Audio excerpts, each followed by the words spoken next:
Hey everyone, Effie here. Today we're going to blend our Santa tags layering stencils. We're going to die cut the mass tags die onto cardstock first and place that die cut onto our grip mat. Then we're going to use our new Santa tags layering stencils, which uses the notches on the upper left hand corner to help us know which number or layer we're on.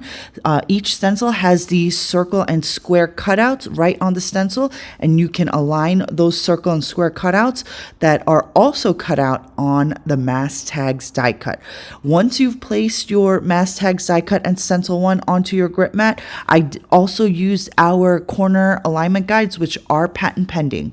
Stencil number 1 has 7 etched circles, and we're going to do some selective ink blending with Rosy Peach and a small mini blending brush. This is Santa's face, so we want to use a nice light touch for the insides of the circled etched area. Once we're done blending Santa's face, I'm switching over to our cherry ink, and we're going to use another little mini brush just to blend the areas that are close to Santa's face, because I don't want to get the red ink blending into his facial areas.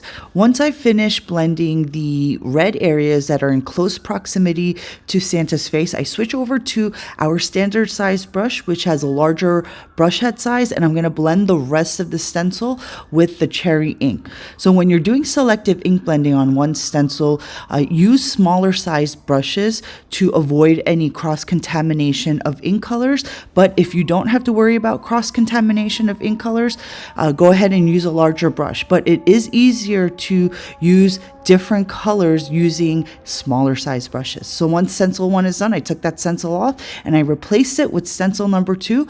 For stencil number 2, this is just the second layer of Santa's skin.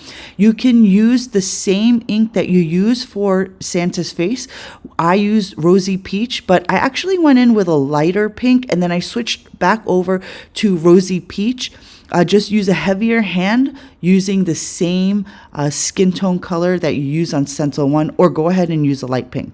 Once stencil 2 is done, I'm going to switch over to stencil number 3. There are 7 etched circles on stencil number 3. We're going to use black for the inside of the circled etched areas. But before we go in with the black, I'm going to use a nice light gray, which is our soft ash. We're going to blend outside of the circled etched areas with our light gray. And this is just the shading or shadows of his beard, his hat, and his cuffs. You can also see that there are 3 bands for Santa's belt. We are going to use black for the 3 bands of his belt. And those are not in any circled etched areas, but they are easy to identify on the stencils. So once I finish with the light gray, I switched over to a mini brush, and I'm just going to go ahead and carefully blend inside the 7 circled etched areas, which are Santa's eyes. So you don't want to overblend these areas with the black ink. You just want to get in there with the mini brush and the black ink, just a few seconds in each of the circled areas, and then the 3 bands of black for Santa's belt. Once I'm done blending with the black ink, I'm going to take off stencil number 3, and our blending is complete. You can punch out the tickets and tags off of the die cut. These are perfect for your holiday card and also for your gift tags. So one tip when you have selective ink blending on one stencil, always start with your lightest ink color to your darkest ink color. And this way you can avoid cross-contamination of inks from your light to dark areas. That's all from me today. Thanks for watching, guys. I'll see you next time.